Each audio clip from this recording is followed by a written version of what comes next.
My name is Hamid Mir, and I am the executive editor of the Geo Television in Pakistan.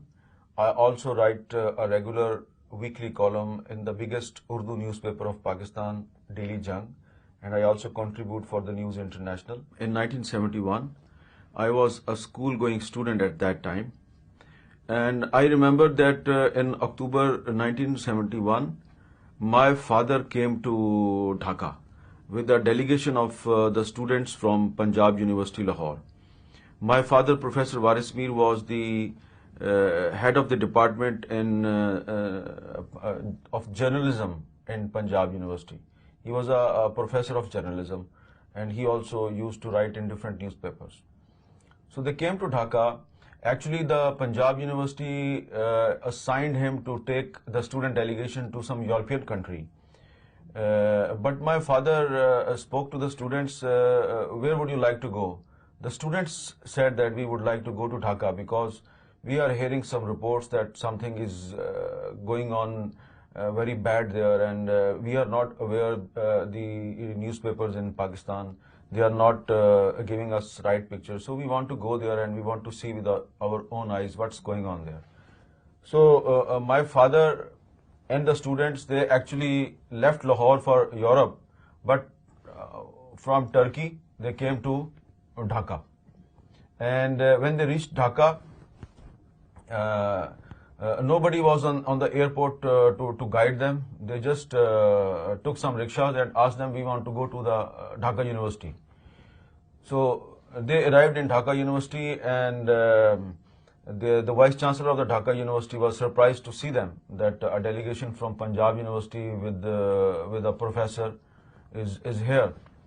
And then they were given 2 rooms in a hostel. And next day they started going on here and there, and they were horrified to see the human rights violations going on in Dhaka at that time. And then the Rauf Farman Ali, General Farman Ali, he was here. He came to know about the presence of some Punjabis in Dhaka. And he sent them a message that, who invited you here? Why you came here? They said, we come here on our own. My father said, I am a professor of journalism, and I have come here. My students want to see what's going on here. So it's a education activity. So he tried to cover up, but he said, okay, you have 24 hours, you must leave Dhaka at any cost. So then my father and the students, they decided that something's very bad happening here, and we must expose this, the whole conspiracy, because nobody was aware in Lahore and Karachi about the situation in Dhaka and other cities.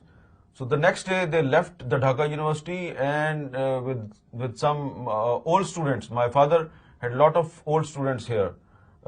They went to Rajshahi University, and they spoke to more people, and then you see, that was a very bad experience. And then finally the Pakistan Army, they grabbed them in Rajshahi, and they forced them to leave Rajshahi. They came to Dhaka. They were forced to leave Dhaka. So they came back to Lahore, and after reaching back to Lahore, they decided to hold a press conference. And the whole delegation, they addressed a press conference in Lahore, but no newspaper published that press conference, because that there was military government in Pakistan in those days. And then my father, he made a public speech in a conference, and he said that the Pakistan Army officers are involved in killing and murder and rape, and we have seen with our own eyes, and nobody is aware. So we must make some noise. So then there were some people who started making noise. Some people wanted to came out on the roads for the protest. But then my father was given a charge sheet by the university that why you are trying to instigate the people of Pakistan against the government. And I remember that one day I heard cries of my mother, and she was crying. So I was very young. And my father was also crying. My mother was also crying. So I said, "What happened?" My mother said, "Go and sleep. You have to go to school tomorrow. Go and sleep. We cannot tell you." So that was a very mysterious situation. And next day, my father gone to the university, and I told my mother, I am not well. I am sick. I cannot go to school. She said, "Why?" I said, "First of all, you have to tell me why you were crying last night." My mother said that your father told me the stories, what he saw in Dhaka.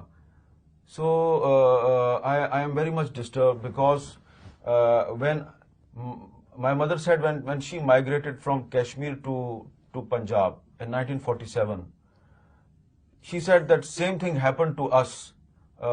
My grandmother was kidnapped and raped, and she said that at that time those people who kidnapped and raped us, they were not Muslims. But today, what your father told me, that the Muslims are killing and raping the Muslim women in Dhaka and other parts of Bangladesh.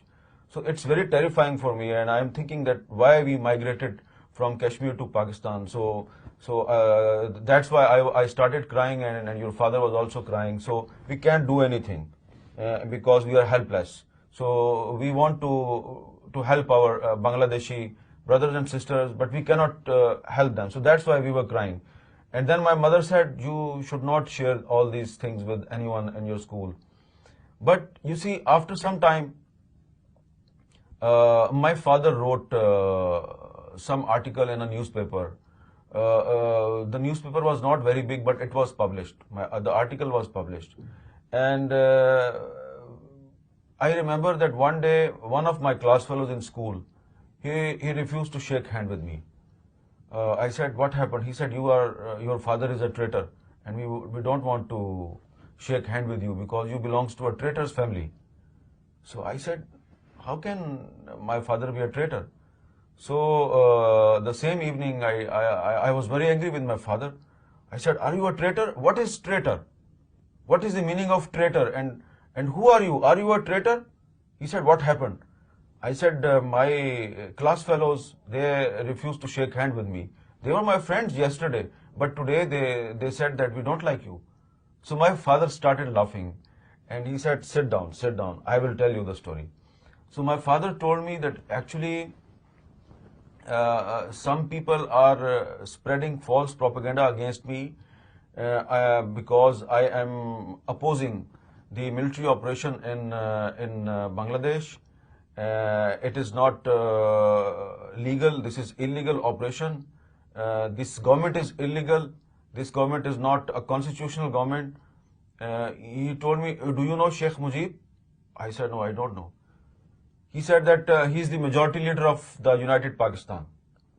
An election was held in 1970. He got the majority, but the military government is not handing over power to Sheikh Mujib. So right now he is the majority leader of the United Pakistan, but our government is not giving power to Sheikh Mujib. So he is the legal leader, and those people who are declaring your father a traitor, they are illegal rulers of this country. Is it clear now? I said, "No, I don't understand what you are saying. What is traitor?" He said, "A traitor is a person who violates the Constitution of Pakistan." I never violated the Constitution. They have violated. So then he said, "Okay, I tell you who is traitor." He said, "You know Jinnah, Muhammad Ali Jinnah?" I said, "Yes, he is the founder of Pakistan." My father said, "The Bengalis always supported Jinnah. They even supported the sister of Jinnah, Fatima Jinnah. Sheikh Mujib was a big supporter of Fatima Jinnah. And the military dictators, they contested election against Fatima Jinnah, and they rigged the election. Fatima Jinnah won the election from Dhaka, but she lost the election from this Pakistan. So now you tell me who is traitor?" I said, "No, I understand. Bengalis are patriotic people, and our rulers are traitor." He said, "Okay, don't worry, go. And if somebody asks you that you are a traitor, you must explain whatever I told you. Now when I speak openly against the military operation and I say that the government of Pakistan must make a apology to the people of Bangladesh for 1971 genocide, so now my son is not facing that situation. Yes, people ask me questions that why you are saying this. The people ask questions to my kids also. Why your father is so blunt? What happened in 1971? Tell us the truth. So now the people in Pakistan, they want to listen the truth. So we are trying to tell them the historical realities. The situation is changing, and I am sure that very soon the government of Pakistan will make an apology to the people of Bangladesh. I am very happy to become part of this ceremony, and I also received award on behalf of my father.